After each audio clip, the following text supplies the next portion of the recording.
ಅಮಾಯಕ ಕಾರ್ಯಕರ್ತರನ್ನ ಟಾರ್ಗೆಟ್ ಮಾಡಿ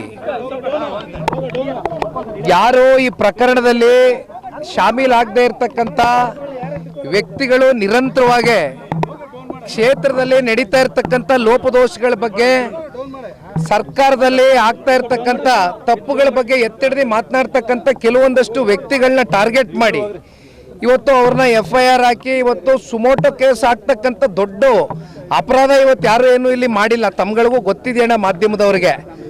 ಆದರೆ ಇದು ಟಾರ್ಗೆಟ್ ರಾಜಕಾರಣ ನಡೀತಾ ಇದೆ.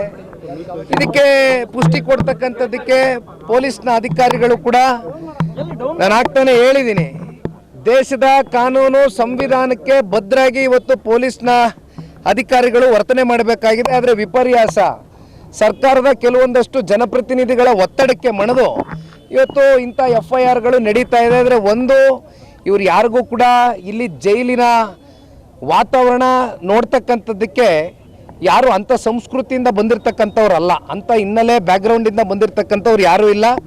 ಅವ್ರ ಕಣ್ಣಲ್ಲಿ ಒಂದು ನೋವಿದೆ, ಅವ್ರ ಕಣ್ಣಲ್ಲಿ ಒಂದು ಭಯವೂ ಕೂಡ ಕಾಡ್ತಾ ಇದೆ. ನಾನು ಇಲ್ಲ ಅಂತಕ್ಕಂಥದ್ದು ಹೇಳೋದಕ್ಕೆ ಇಚ್ಛೆ ಪಡೋದಿಲ್ಲ. ಯಾಕೆಂದರೆ ಯಾವುದೇ ಒಬ್ಬ ಒಳ್ಳೆಯ ಬದುಕನ್ನು ಕಟ್ಕೊಂಡಿರ್ತಕ್ಕಂಥ ವ್ಯಕ್ತಿ, ಗೌರವಯುತವಾಗಿ ಜೀವನ ಮಾಡಿರ್ತಕ್ಕಂಥ ಒಬ್ಬ ಸಾಮಾನ್ಯ ಪ್ರಜೆನ ಈ ರೀತಿ ಟಾರ್ಗೆಟ್ ಮಾಡಿ ನೀವು ಒಳಗಡೆ ಹಾಕಿದಂಥ ಸಂದರ್ಭದಲ್ಲಿ ಅವನಲ್ಲಿ ಮತ್ತು ಅವರ ಕುಟುಂಬಸ್ಥರ ಮೇಲೆ ಯಾವ ರೀತಿ ಒಂದು ಆಘಾತ ಉಂಟಾಗಿದೆ ಅಂತಕ್ಕಂಥದ್ದು ಅವರಲ್ಲಿ ಒಂದು ಭಾವನೆಯನ್ನು ವ್ಯಕ್ತ ಆಗಿದೆ.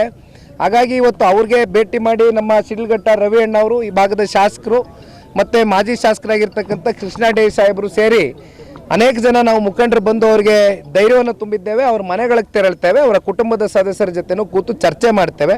ಒಟ್ಟಾರೆಯಾಗಿ ಅವ್ರ ಧೈರ್ಯ ತುಂಬತಕ್ಕಂಥದ್ದಷ್ಟೇ ಅಲ್ಲ, ಅವ್ರ ಮನೆ ಮಕ್ಕಳನ್ನ ಅತಿ ಶೀಘ್ರದಲ್ಲೇ ವಾಪಸ್ಸು ಅವ್ರಿಗೆ ಮನೆಗೆ ಕರ್ಕೊಂಬರ್ತಕ್ಕಂಥದ್ದಕ್ಕೆ ಎಲ್ಲ ರೀತಿಯಾದಂಥ ಕಾನೂನಿನ ಅಡಿಯಲ್ಲಿ ವ್ಯವಸ್ಥೆ ಇದೆ, ಕೆಲಸ ಮಾಡ್ತೇವೆ.